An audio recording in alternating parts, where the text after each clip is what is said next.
yaptı.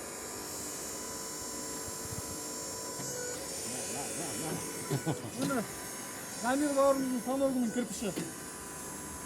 Geldiler, alınlar, Sanorgun'un kırpışı. Красавчик, братан. Kırpış zınday. Позитивный.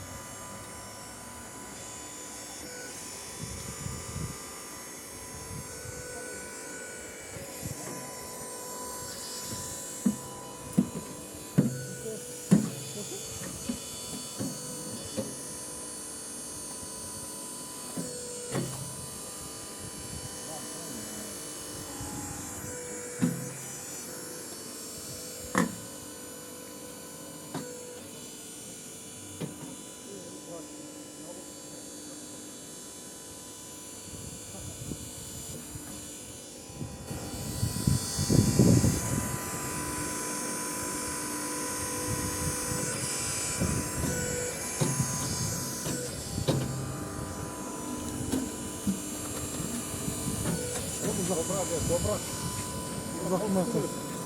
Слушай.